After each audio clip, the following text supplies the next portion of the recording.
너는 가축들 제사는 놔두고 너희 사람들만 나가서 가서 제사 드리고 오면 되지 않겠느냐라고 불문을 잡게 됩니다. 그러나 이제 단호하게 말하죠. 28절에 왕이라도 우리 하나님 여호와께 드릴 희생과 번제물에게 줘야겠고 우리 생축들과 함께하고 한 마리도 남길 수 없다. 모세는 단호합니다. 하나님께 이 생축을 가지고 제사 드려야 되는데 이걸 놓고 가면 어떻게 돼? 안 되지. 여전히 이걸 다 데려가야 된다고 말씀하고 있는 걸 보게 됩니다. 여러분, 이 과정을 통해서 오늘 우리가 뭘 볼 수 있냐면 오늘날 많은 그 가족들 또는 우리 선도들이 교회에 나오고 예수를 믿게 될 때 우리 주변 사람들이 방해하는 반대와 같아요. 많은 사람들이 이렇게 말하죠. 교회 다니는 거 그래 그렇게 뭐 좋은 거면 다녀야지. 그런데 너무 깊이 들어가면 안 돼. 아니 이것도 하고 저것도 하고 그래야 되지. 왜 그렇게 거기에 빠져가지고 왜 그것만 이라고 말해? 라고 말합니다. 그래 너나 잘 믿지. 왜 다른 가족들까지 전도해가지고 왜 귀찮게 하냐 그렇게 말할 때도 많아. 왜 동료들한테 자꾸 교회 다니고 예수 믿으라고 하냐. 너나 잘 믿고 천국 가든지 뭐요. 왜 다른 사람 귀찮게 하지 말고. 항상 세상은 사탄은 그런 마음 가지고 하나님과 우리와의 관계에 대해서 완전히 밀접하지 못하고 거리를 두게 만드는 걸 보게 됩니다. 사람들이 언제 시험 드냐? 하나님과 그 관계에 있어서 거리가 멀어질 때 시험해야 돼요. 이 생각 들고 저 생각 들고 이렇게 할까 저렇게 할까 할 때 그때 사단 우리에게 우리 약점을 가지고 우리를 달콤하게 하는 것을 보게 되어집니다. 그래서 진정한 신앙생활은 바로 애굽을 떠나는 거예요. 오늘날 많은 사람들이 교회에 나와 있지만 많은 사람이 애굽을 온전히 떠나지 못하는 가운데 양다리를 걸치고 있는 사람이 참 많아요. 그 성경은 여호수아에서 1장에서 말씀했던 것처럼 자로나 우리는 저 치우치지 말고 뒤돌아보지 말고 앞을 향해서 전진하라고 말씀하고 있는 거죠.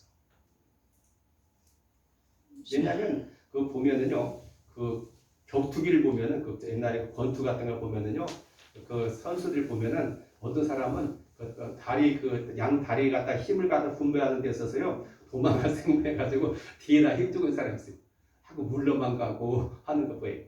그래서 성경에서 보면은 가장 안타까운 이야기가 그런 이야기가 있죠. 시편에 보면은 그런 이야기가 나옵니다. 에브라임은 활과 화살을 갖추었으나 전쟁의 날에 물러갔다. 그 말을 듣면 굉장히 가슴 아파요. 활과 화살을 갖췄다는 말은 뭡니까? 전쟁터에 나가서 적을 맞서서 싸우겠다라고 하는 그런 속에서 무장했는데 전쟁의 날 물러가 버리고. 그럼 왜 무장을 하고 왜 훈련하고 그래요? 우리 신앙생활을 한다고 하는 게 바로 그거죠. 우리가 사실은 신앙과 생활은 별개의 것이라고 볼 수가 있습니다. 그렇죠? 근데 우리가 신앙생활이라고 할 때 신앙이 생활화돼야 돼요.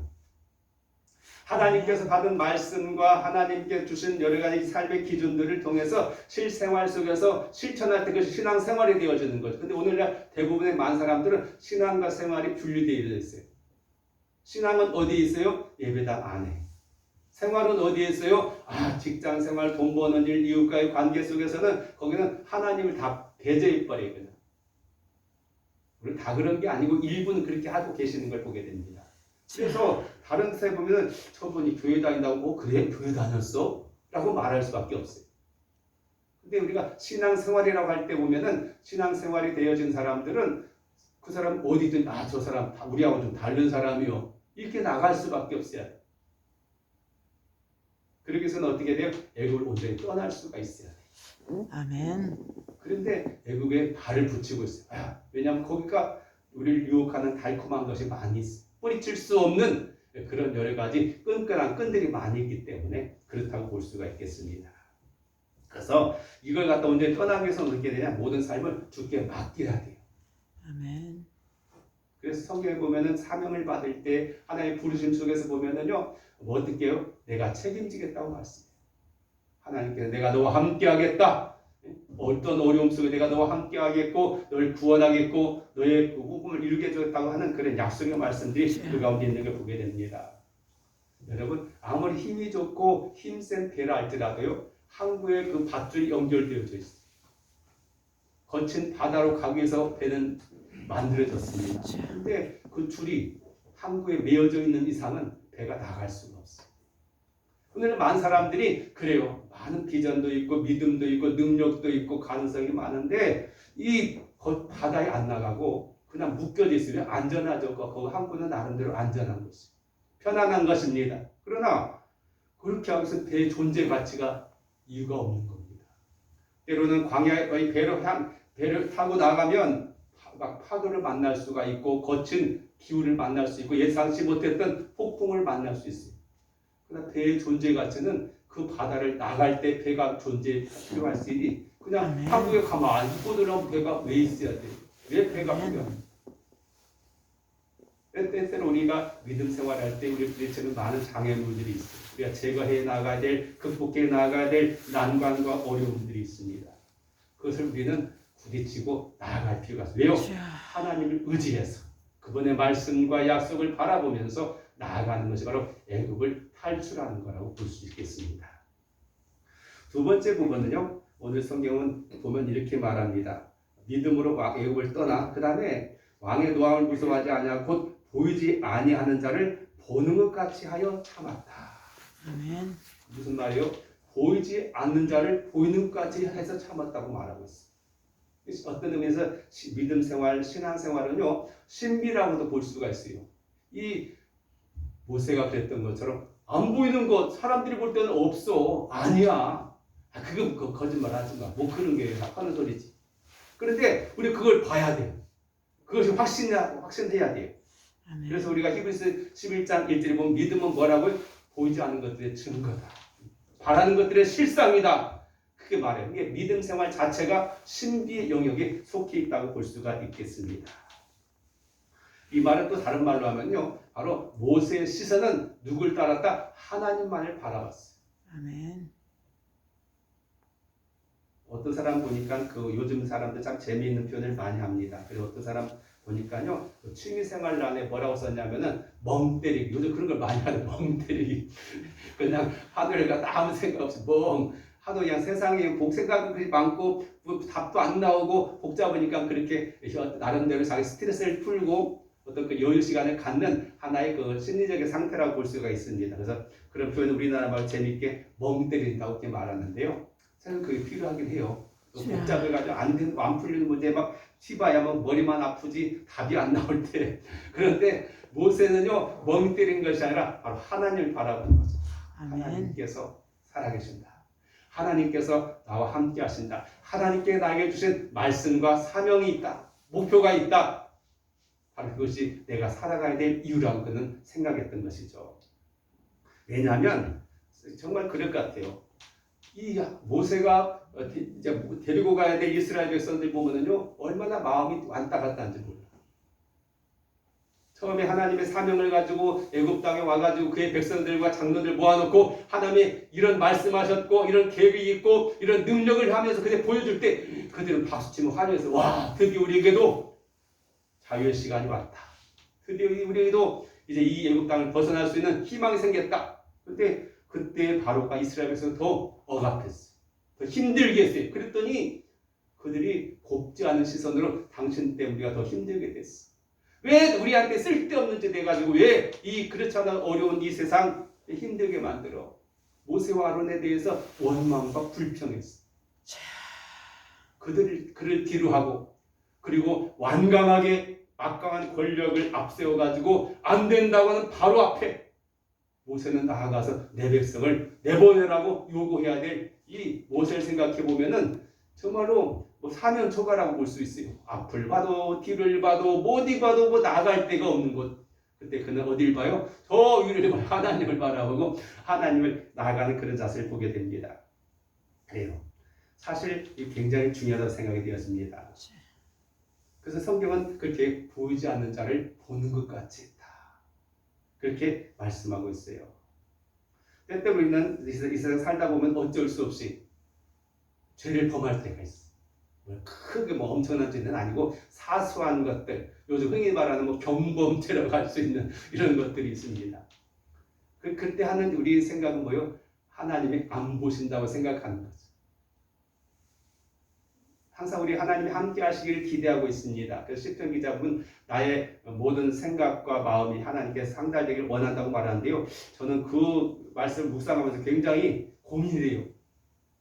내가 항상 거룩하고 내가 항상 깨끗하고 내가 올바른 행동만 하느냐? 때때로는 사람들한테 지적받을 수밖에 없는 일도 있고 스스로 생각해봐도 부끄러운 일도 있는데 하나님 다 보고 계시면은 부끄럽고 창피해가지고 어떻게 하나님 앞에 나가. 그래서 우리 언제든지 하나님 앞에 자복하고 회개하고 하나님 내 마음을 정말 거룩하게 하시고 주님을 닮아게 해달라고 기도할 수밖에 없는 입장인데 그 시편을 보면은요 어떻게 하면은 내 마음의 묵상과 모든 것을 하나님께 연락되길 원한다고 말하는 거니 정말 대단하다. 어떻게 어떤 삶을 살기에 하나님께 그런 기도를 드릴 수 있겠는가 생각해 보면요 대단하다고 생각하지 않을 수가 없다고 보여주는 거죠. 그렇습니다. 그래서 오늘 우리가 하나님을 시각화할 필요가 있어요. 보이지 않는 하나님, 그러나 하나님은 나를 보고 계시고 임마누엘 나와 함께 하시는 하나님이라는 사실을 언제나 인식하면서 하나님과 함께 동행하는 그런 삶이 필요하다고 볼 수가 있겠습니다.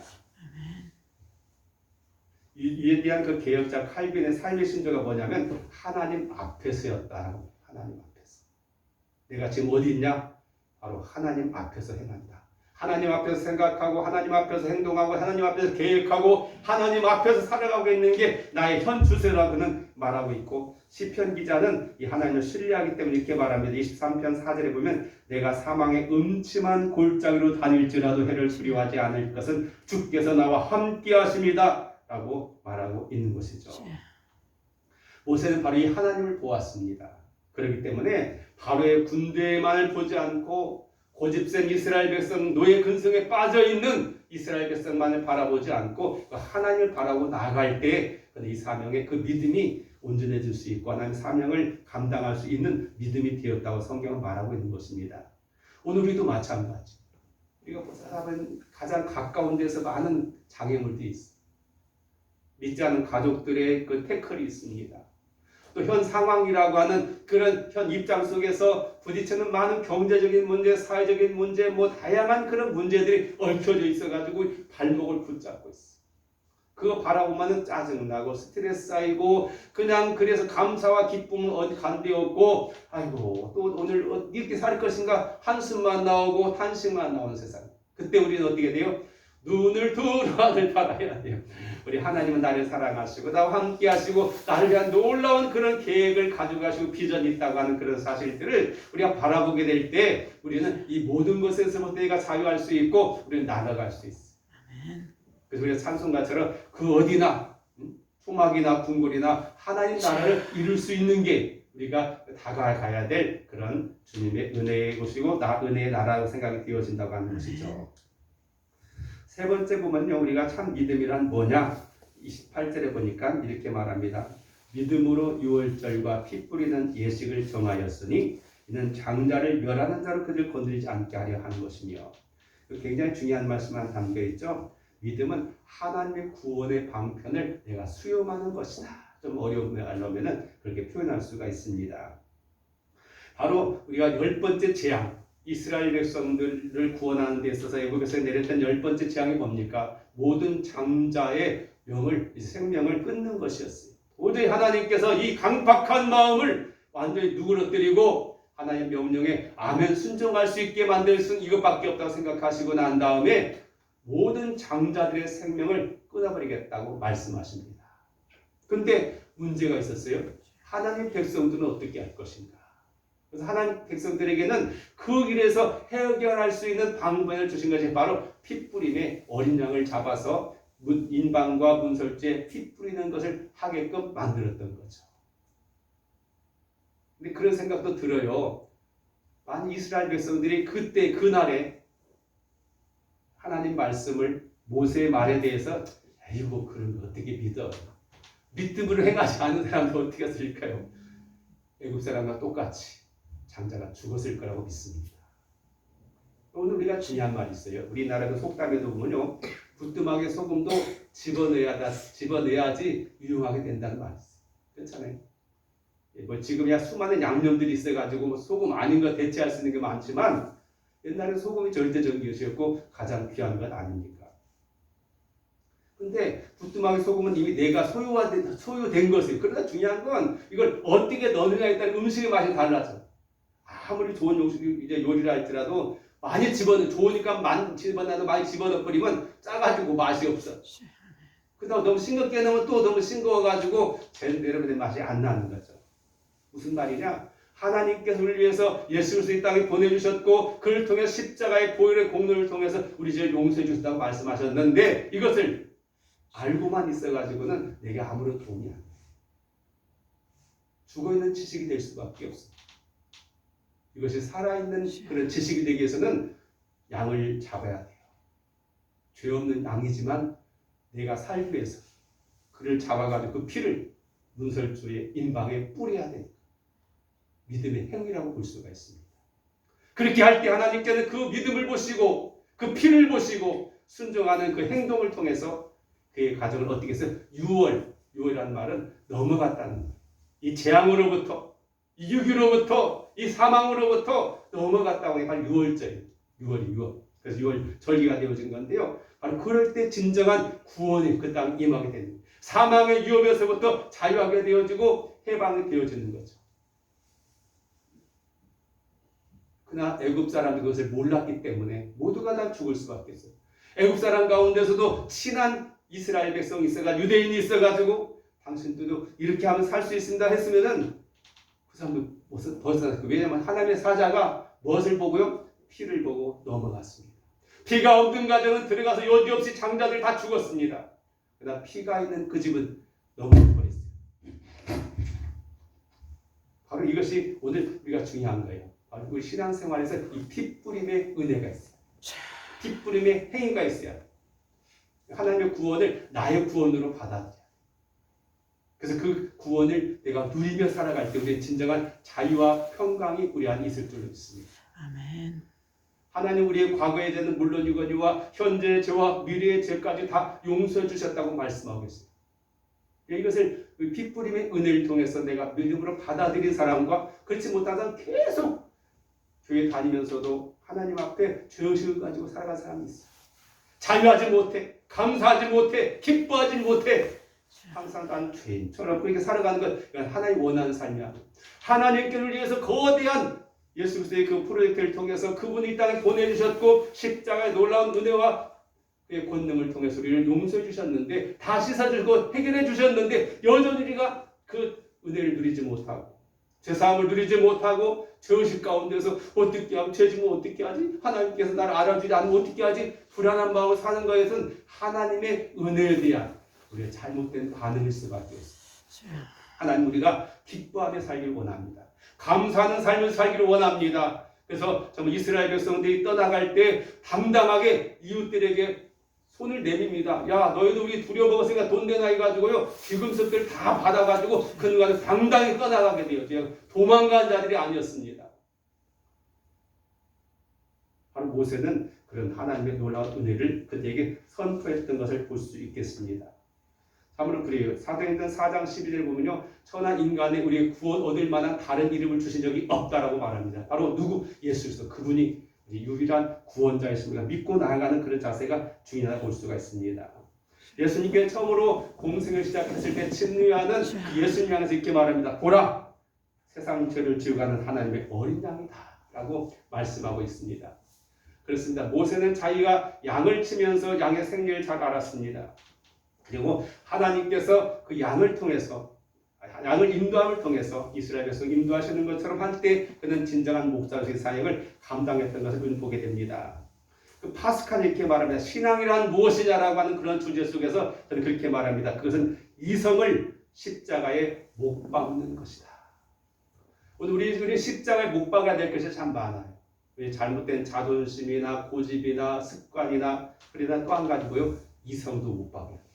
왜냐하면 세상에서 이 잘못된 이성이 우리를 지배하게 되면 우리 모든 것을 그 시각으로 바라보다 보면 신앙에 대해서 우리는 불신할 수밖에 없어. 의심할 수밖에 없어. 확신을 갖지 못하게 돼요. 그러나 예수님의 십자가를 그의 핏뿌림의 은혜를 받고 행동할 때 우리는 그와 같이 자유함과 구원의 이름을 우리가 믿어야 될 줄 믿습니다.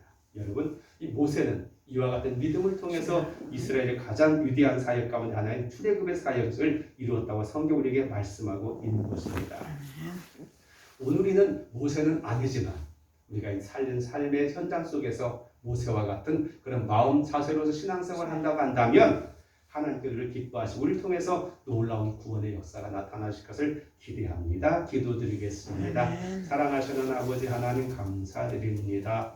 모세의 믿음을 살펴봅니다. 참으로 그는 정말 평범한 사람이었습니다. 죽을 수밖에 없는 운명이었습니다. 그러나 하나님 그를 참으로 준비하셨고 훈련시키셨고 때가 될 때 그를 통해서 이스라엘 백성을 구원하는 귀한 도구로 사용했던 것처럼 아버지 하나님 저들 지금은 우리 현재 입장이 현재 형편이 우리가 기대했던 것에 미치지 못할 수 있지만 모세가 80년이라고 하는 그런 기간 동안에 준비됐던 것처럼 이 또한 때가 되면 하나님 앞에 더 유용하게 또 아름답게 하나님의 뜻에 따라서 쓰임받을 줄로 믿습니다. 우리가 더욱더 이와 같은 기대를 갖고 말씀을 붙드는 삶이 되게 하여 주옵소서. 아멘. 모세가 그의 백성과 바로만을 바라보지 않고 바로의 군대만을 바라보지 않고 하나님을 바라봄으로써 이 모든 어려움과 장애물을 극복했던 것처럼 이 또한 그와 같이 하나님만을 바라보는 그런 신앙을 가질 수 있도록 도와주옵소서. 예수님 이름으로 기도드리옵나이다. 아멘.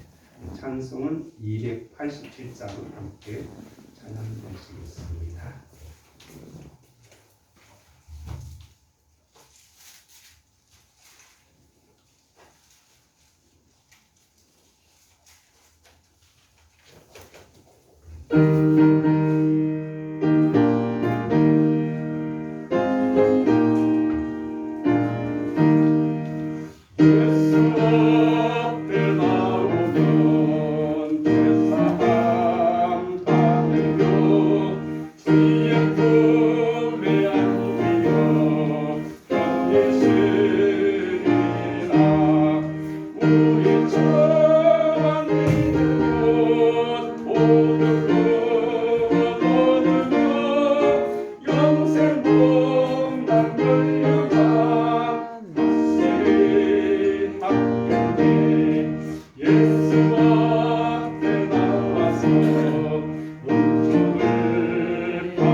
오늘 주보의 그 5월 헌금을 이도순 이재석 집사님 가정님을 기억하시기 바랍니다. 잘못해서 제가 고치지 못했습니다.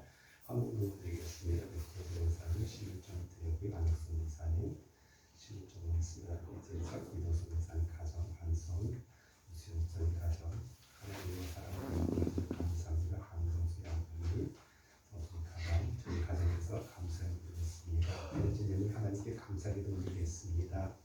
아버지 하나님, 우리가 사실 사역으로 살아가는 것이 당연한 것 같지만 하나님 놀라운 인도하심과 섭리와 또한 은혜 가운데 기록된 것을 기억하게 하셔서 날마다 우리가 새로운 그런 감동과 은혜 속에 살아갈 수 있게 하여 주옵소서. 아멘. 우리 마음이 둔감하지 않게 해주시고 민감하게 하시되 특별히 영적으로 민감한 자가 되어서 주님의 때와 하나님의 말씀을 우리가 기억하게 하시고 이 어려운 때 모두가 세상에 관심을 갖는 세상 사람 속에서 우리가 하나님께 관심을 가지고 말씀에 따라 순종하는 삶을 살아갈 수 있도록 인도하시되 특별히 주의 백성들이 이 땅에서 모든 일에 하나님 함께 하시는 은혜와 능력이 나타나게 하옵소서. 이 어려운 때 건강도 주시고 또한 주님 우리가 더욱더 확실한 믿음과 소신으로서 주님을 드러낼 수 있는 이 삶이 되어지게 하옵소서. 이와 같이 넉넉하고 여유 있어서가 아니라 모든 것이 부족한 가운데서도 주님 이것을 바치는 그런 감사의 마음 기억해 주시고 풍성한 삶으로 연결되어 줄 수 있도록 복을 내려 주시옵기를 우리 구주 예수님의 이름으로 축복하며 감사기도 드립니다. 아멘. 여기 좌우 사람에게 눈으로 인사하시고 여기 할머니도 이렇게 막 손도 만지고 같이 식사를 하고 그랬으면 좋겠습니다. 그날을 우리가 기대하길 바라고요. 일어나셔서 288장 함께 찬송드리고 축도함으로써 예배를 마치겠습니다. 예수를 나의 구주 삼고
사랑하시는 아버지 하나님, 오늘 저희들이 주님 전에 나와 주님 앞에 마음과 뜻과 정성 모아 예배드림을 받아주실 줄로 믿습니다.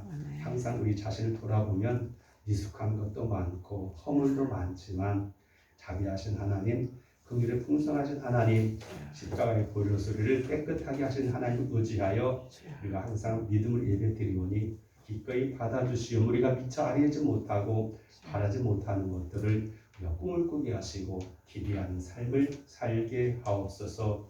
이제는 우리 구주 예수 그리스도의 은혜와 아버지 하나님 극진하신 사랑하심과 성령의 내주 감동 역사하심의 은혜가 오늘도 예배드린 모든 성도들의 가정과 생활과 바라는 모든 일 가운데 형통하기를 간절히 바라오며 간절히 축원하옵나이다. 아멘.